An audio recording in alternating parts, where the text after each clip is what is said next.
I think right now it's what's going on at the federal level. I think it's having a huge impact at the state and local level. And, I think we probably have whiplash when we hear of all the shifts and changes. And I don't think that's going to slow down. So I think there's like an acceptance of, knowing that over the weekend, similar to this past weekend, they're closing down special ed at the federal level. And so I think the next question that becomes like, how does that impact me? And what can I do to ensure that my students still have the services that are entitled to them from the federal government, right? And those policies don't change. Welcome back to the Go Slow to Go Fast podcast, your weekly space to breathe, reflect, and grow as a leader, parent, a coworker, and a human. Today, I'm thrilled to be joined by Dr. Delia Racines, a powerhouse in education and a passionate advocate for equipping teachers and leaders with the tools that they need to create lasting impact. With a career that spans the classroom to higher education at USC, Dr. Delia has served as a teacher, instructional coach, principal, and administrator, bringing a unique depth of experience to every conversation. She's the author of Trust as the Core of Instructional Leadership, and her work centers on building high-trust school cultures, developing leadership capacity, and closing achievement gaps. Her impressive journey and award-winning contributions reflect a lifelong commitment to empowering educators. And today, we'll explore how slowing down to build trust and capacity can actually accelerate meaningful change in schools. Let's dive in. I'm just excited to talk about your book and where you are now with everything. So I'd say it's probably really busy right now in terms of I'm working on updates to the second edition for Trust and just really looking at what that might look like. I just left a really great conversation with Lexia, invited me to a roundtable for the science of reading and all things trust in Carlsbad in San Diego area, which was really great to meet some of those instructional leaders there and talk about what their implementation of science of reading looks like alongside the conversation of trust. And I think really like when we introduce both of those topics together, people are like, I don't see it. Like, what is the connection there? But then afterwards, after the conversation, they're like, because you have such huge lifts to implement, it's really about like that implementation process and how trust and those protocols and strategies can facilitate that versus it being like one more thing without any support. So really looking at my book as a thought partner during these huge projects that school districts are expected to implement. And you kind of feel alone sometimes. So it's always a really interesting conversation, I think, when I go out and talk to folks and how they interpret the book. So yes. Yeah. Oh, okay. Yeah. That's been like, I guess my most recent work for right now with all things trust. I love that you're coming out with a second edition. So that means there's more to that conversation. Yeah, there's definitely a lot more to this conversation. And I've been looking at like ways for that to happen, whether it's in the format of a book or something different. And really what I think just my readers are asking for. So taking a look at really like what that entails. And for me, it's really been about the conversation around resilience because it's not that trust isn't at the core. It still remains at the core of instructional leadership, I think, but it's really about staying in the game. And so what does that look like? And it's not just like your ability to bounce back, but what does resilience really look like on a day-to-day basis? And what is it going to take for people to stay in the game alongside trust for the long term? So sustainability pieces, all of those things that I think I keep hearing from people when I go talk to them is like, I'm done, but we still need some really good people in the fields, Yeah. What does that look like? We do. And I was just in one of my Facebook groups listening to leaders talk about how they feel like they're done. Yeah. So this conversation is definitely timely. And I think it's now more than ever, we need good leaders in education and we need leaders to stay. And Yeah. here I am talking as a leader who's still talking about leadership, but I'm not in a school right now and it's okay because there's more work to be done in other places. And same with you. We were both school leaders and we're doing work in other ways. So Yeah, Yeah. Yeah. I think it also looks at like aspiring leaders, right? So I think we're also looking at like the next generation and how do we help them? What does that look like for this next generation too, that I know we could both support given all that we've experienced in schools. And I think a lot of it is often unspoken too, to help them, aspiring and really current. So I think there's still a lot of support that is needed. All, I agree. I yeah. agree. Well, we have so much to talk about, but before we get into all that, can you talk a little bit, and I know you have some connections to this thought of how to go slow to go fast. So I'd love to know what you're doing these days and how you go slow to go fast. Yeah. So go slow to go fast has kind of always been, I think, one of my mantras that resonates with a lot of school districts, I think, when I share out what those 4 coaching mantras look like. And going slow to go fast being one of those. It's really important because I think there is also the misconception that if you just go faster, it's going to be better and you have to be going at a certain rate all the time, which I think ultimately leads to burnout and, just not super effective. I'd say I've definitely taken my own advice over the past few years of doing exactly that, of going a lot slower, even though I think most people see me as going full speed ahead most of the time. I'm actually not. I'm actually have slowed down quite a bit over the past 5 years. And even though it might not be palpable to the rest of the world, it has for me. I'm traveling a lot more. And I feel like there's so much to see in California. I still feel like a rookie in California, even though this is almost like year 15 that I'm out here.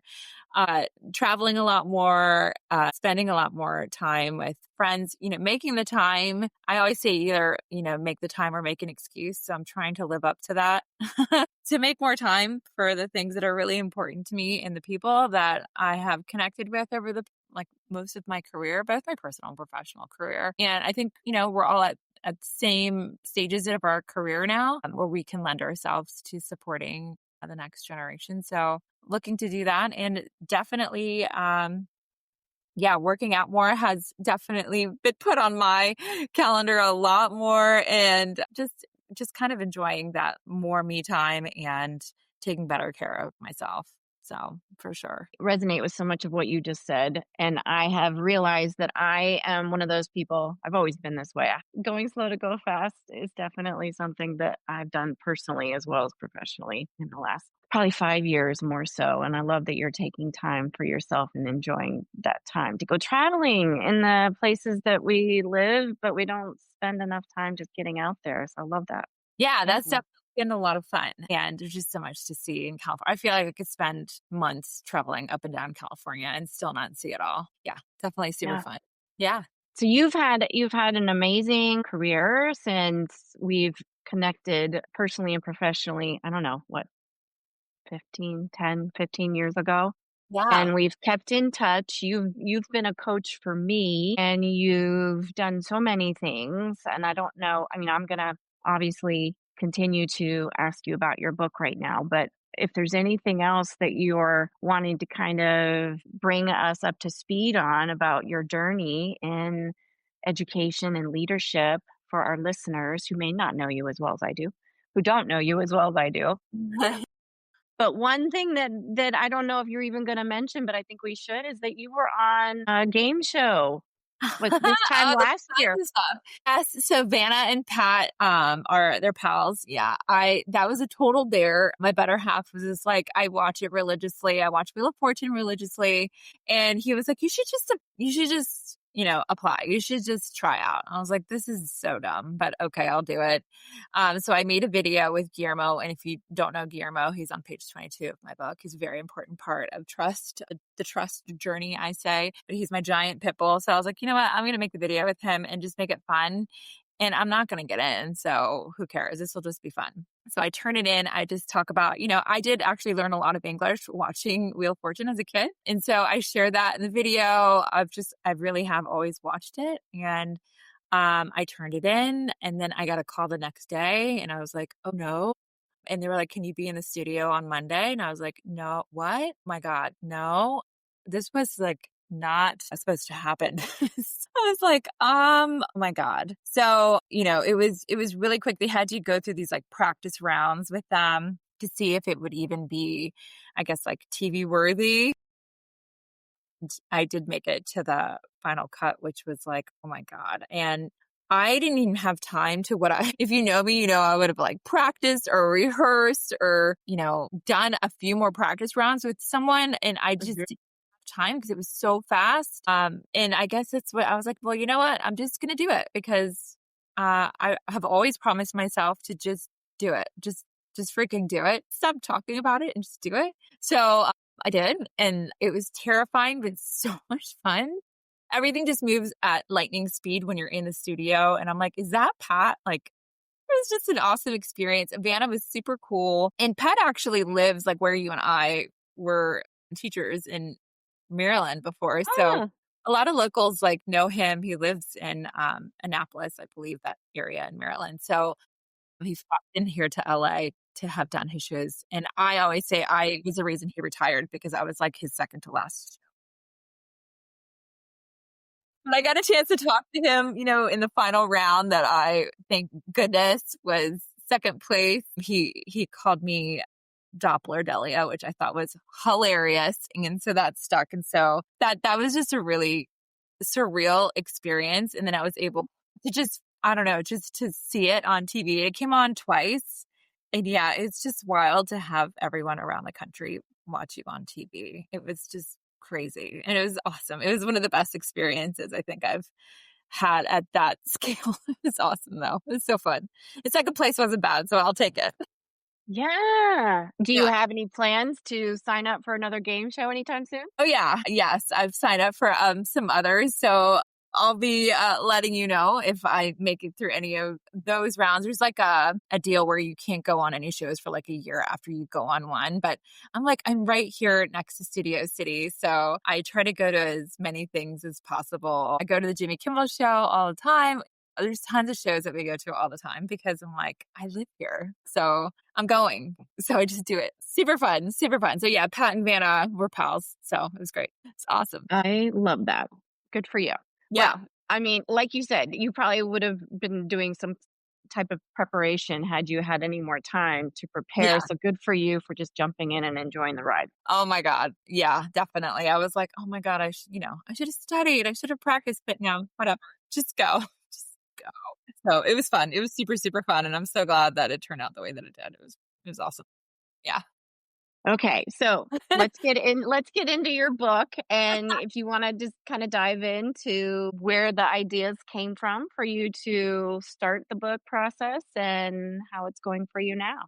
Yeah. So the whole book in and of itself was a request actually from a different editor who had asked me to write a completely different book. And first I thought it was a scam. I don't know if I told you that whole thing because somebody had reached out to me saying, hey, you're going to be at this conference. We'll meet you at a coffee shop. See if you'll be a good fit to be an author for us. And I was like, I'm getting scammed. This is weird. So it wasn't. Turns out it wasn't. It was an editor for a different publishing company. But what they wanted me to write about was like school to prison pipeline, given my background in criminology. And I just knew like, that I don't think that I want to come out of the pocket for that. And I really thought like, sounds so morbid now, but I'm like, when I'm not on the planet anymore, like, what do I want people to remember me by? Like, what does my legacy look like? I try to tell leaders now, like, live the legacy you want to leave behind, right? So what is that? And I knew it wasn't prison to pipeline, like that. No, that was not it, even though that was a lot of my work. But, I had just finished being a coach in Orange County. And I always share that, like, it was really moving to a different state and losing your whole network on a day-to-day basis is really hard.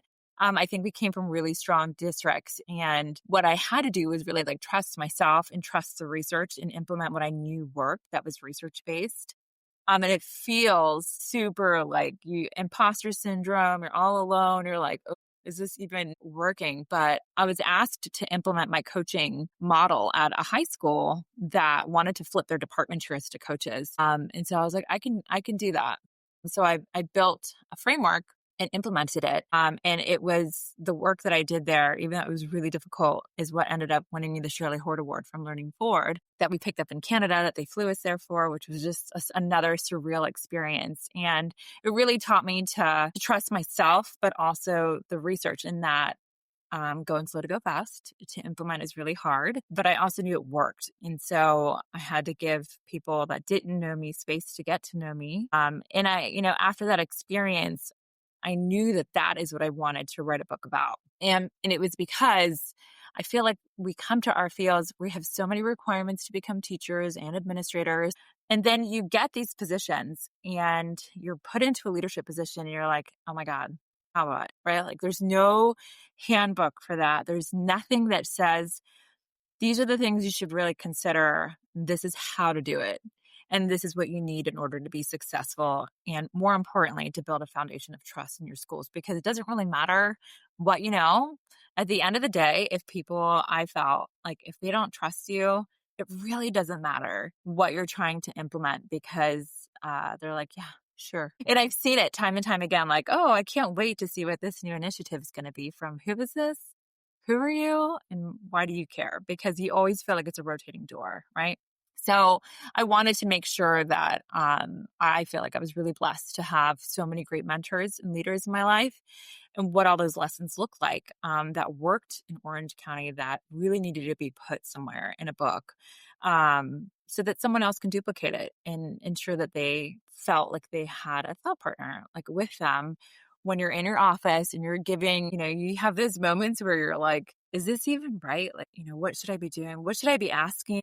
How do I implement this? What protocol could I use if I want to do A, B, or C? All of those things in one place. So that's really ultimately why I wrote the book. And it was really meant to be a handbook for aspiring and current instructional leaders. And that included instructional coaches because it's really, I think, where we came from alongside administrators too. So in a long-winded answer, that's why I wrote the book. I really am thankful that it has resonated with so many people out there. So it's been pretty exciting to see people that resonate with the same concept and that unfortunately people have experienced such toxicity as I had. And I chose not to write those stories in the book because I didn't want to be remembered that way, but also it is why I wrote it. So, And that speaks volumes to you as a coach and a leader that you wanted to leave a legacy like you are talking about trust. 'Cause it's very hard to establish trust. And I remember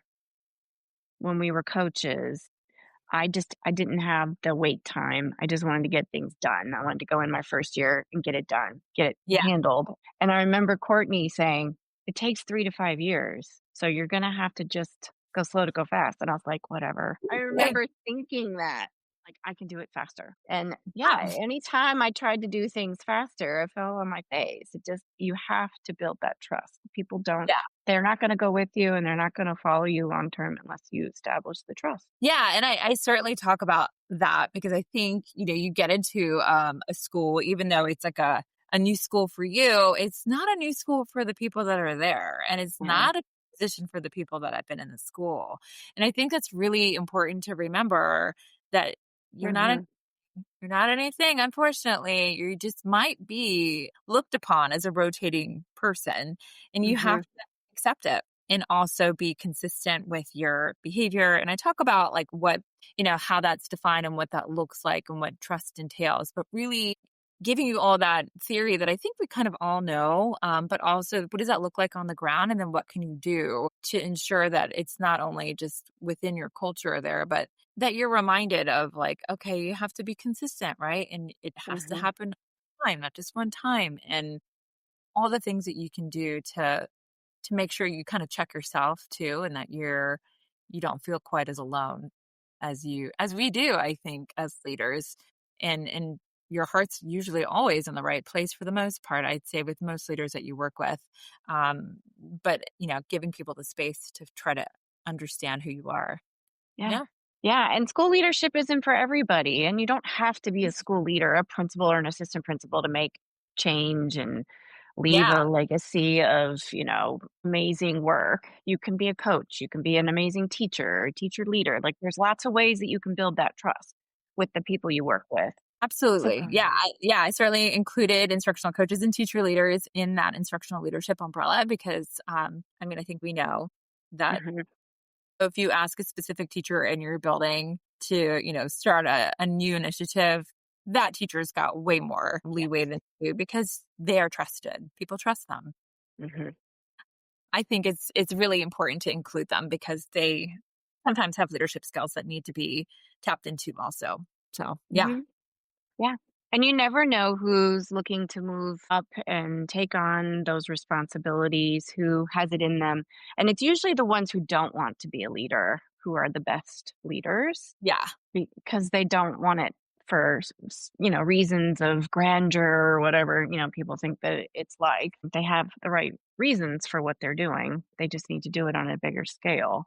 So I know, Delia, you've been, speaking about your book for a few years now, and you've been out there listening to people in different parts of the country, probably parts of the world in different countries. What are you hearing? What is, I guess, the common message that we need to be more aware of when we're working with teachers and leaders?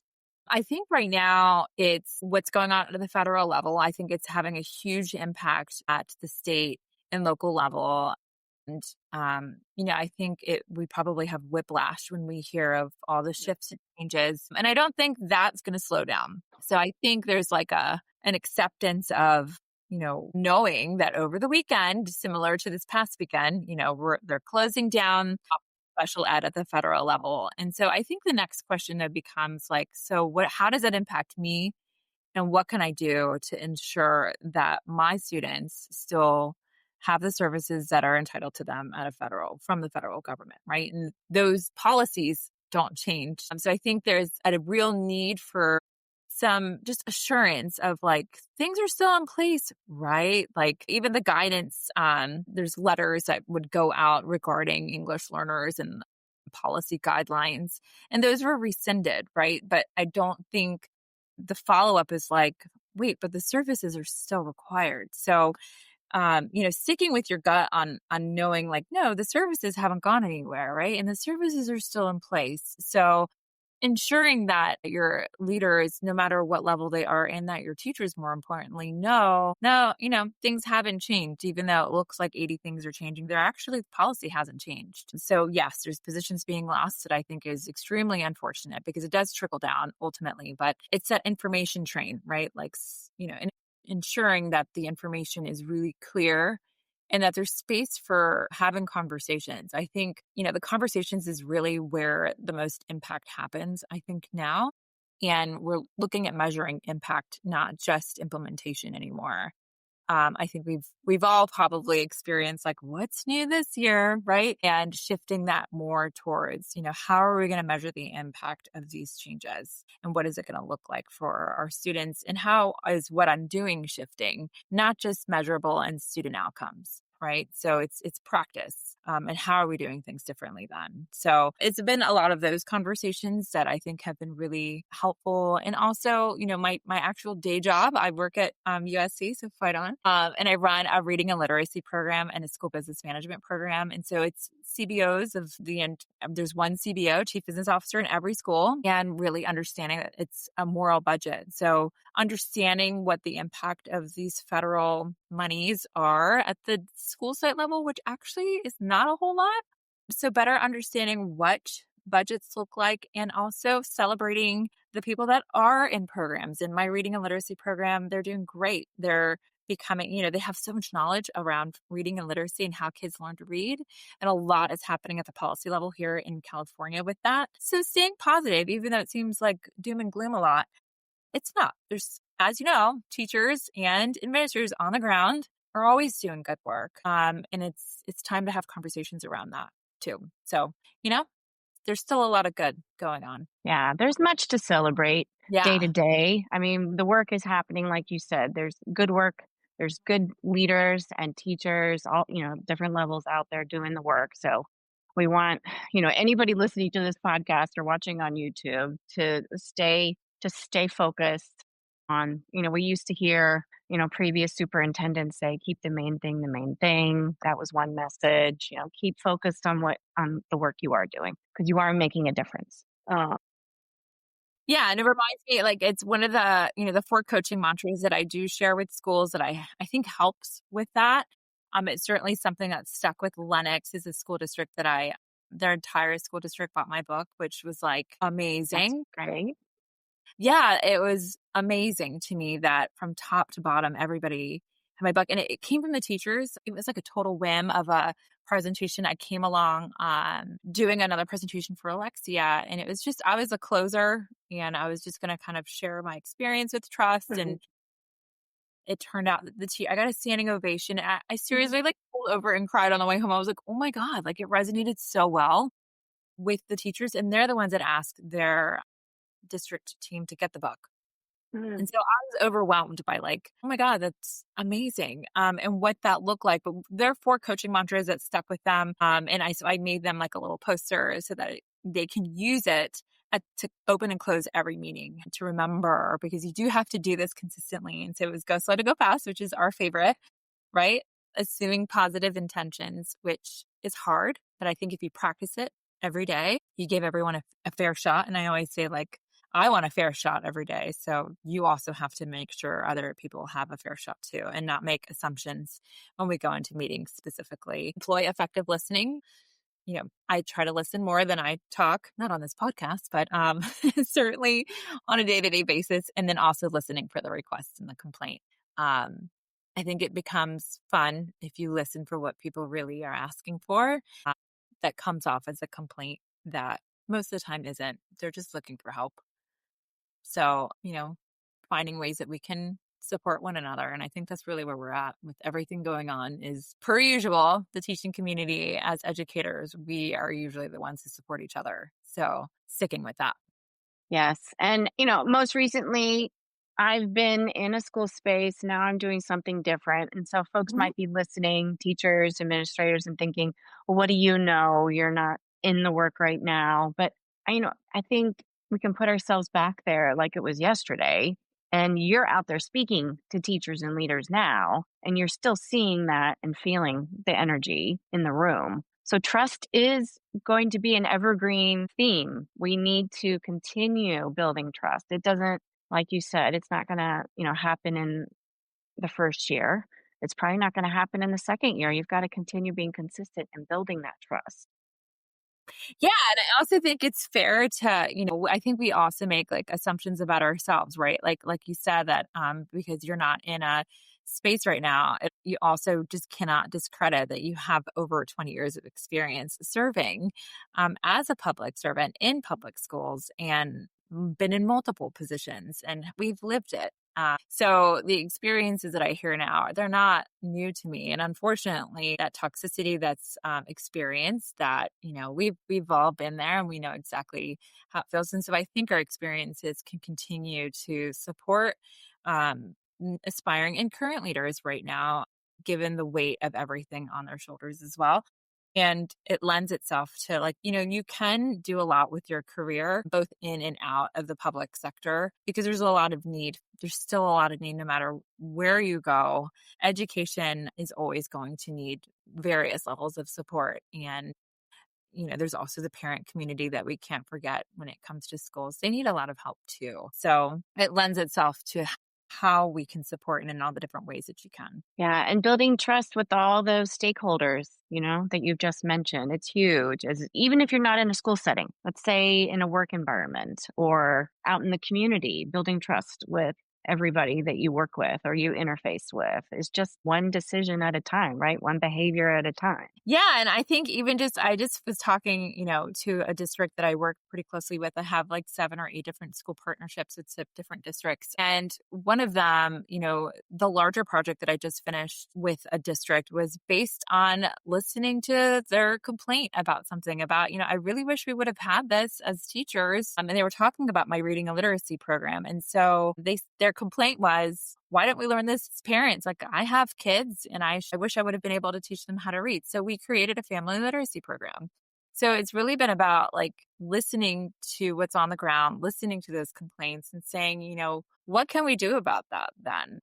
And it took like 2 to 3 years to get off the ground. And make it perfect, I'd say, in lots of iterations, but now it's serving over 200 parents every year for the past 3 years. So, really listening to everyone. All your constituents each have a really unique lens and really unique problems. And I think if you put all your heads together and really listen, we can come up with solutions for what we need. So that's been the other, I think, biggest takeaway for me is to really listen and take the time to provide those focus groups and listen to what about it and what could we have done better to continue to improve what we do. So, yeah. So, knowing that this book is out there and it's helping people now, and you continue to speak on trust and how to build that in whatever environment you're serving, what's next? What's next for Dr. Delia Racines? Well, I'm looking. I have a pretty big project that's kind of under wraps right now for a different way that's not a book to support aspiring leaders. And it's been based out. I started a newsletter, which folks are welcome to sign up for. It's free. I send it out. I think you're a recipient of it every Monday morning. And I listen to what people are asking me to talk about. And I pull recent research because I think it's important to, see what's on the ground research wise and what are some new outcomes and what's working out there. Right. So keeping an eye on what's new and what's trending in research and continuing that. So I'm looking at a new project for aspiring and current leaders and ensuring that that's something that a lot of folks are requesting, like something that they want to do at their own pace. Again, a one-stop shop kind of thing. Like I don't want to continue to go to 80,000 different places. I want it all in one place. So doing that, all the things I think I wish I would have had as an aspiring instructional leader, like all the things, like the tools, the resources, the maps, the handbooks, the slideshows, give it all to me. So I'm trying to put all of that together in one place that I get so many requests for, and I share it a lot in my newsletters, all the freebies. I started a Teachers Pay Teachers based on those requests too. The highest request being like 90-day plans for assistant principals. That is just, it didn't exist. So I, again, try to listen to that and put together what worked for me as an assistant principal in discipline plans, all the things, right? So making sure that I'm filling the need out there in a variety of different spaces. And then I'm also looking at building coaching programs. It is something that I did in Orange County, and I have done that for FCMAT here as well, which is the Fiscal Crisis Management Team for the state of California. Really successful, and this is their year 4. And so building those coaching programs for nonprofits and school districts that need them. So continuing that, and I'm still coaching instructional leaders. I know you're one of my coachees, and I take a lot of, I'm super prideful when I see you like accomplish your goals. And so I'm super happy for you too, because that's so rewarding to see all my friends succeed at what their passion is and what they want to do. Yeah. And we both agree that coaches need coaches. So if you 100%. haven't worked with a coach, definitely consider doing that because we all need one Yeah. at different parts in our life. I don't think I would have successfully launched this podcast without Dr. Delia's support. So, Well, yeah. I'm happy for you, and I'm happy to be here with you too, because it is super exciting for me to see you have success in this space and that you get to share a lot of different experiences with a lot of different people in the field that need it. Next. So we're going to cheer you on in your next adventure. Thank you so much. And yeah, if you grab a copy of my book, I'd love to hear your reviews on it. It's super important for me to hear from everyone. And, I still am super excited when I see a book has been sold or a school district has picked it up. And I'm always pretty reachable. I'd say if you email me, I always write you back. Mm-hmm. And if you follow me along on Instagram, I love being tagged in posts and how it's working for your school, because that's the whole point. So it's been Yes. it's been a ride, and I'm continuing to enjoy the ride. Yes. And I would normally have a copy of the book in the screenshot, but I have a habit of buying them and then giving them away to people. So it's all good. It's out in the hands of those who need it. Well, that's perfect. Well, it's back there. It's Trust as a Core of Instructional Leadership. And thanks for having me on. And I'm super excited for you too. And I know we'll be in touch because we always are. Yes, we are. Thank you. Yeah. You're welcome. Thank you. Thanks for having me. Thank you so much for tuning in to the Go Slow to Go Fast Lifestyle Podcast. I hope today's conversation with Dr. Delia Racines inspired you to pause, reflect, and lead with intention. Real growth isn't about rushing to the finish line.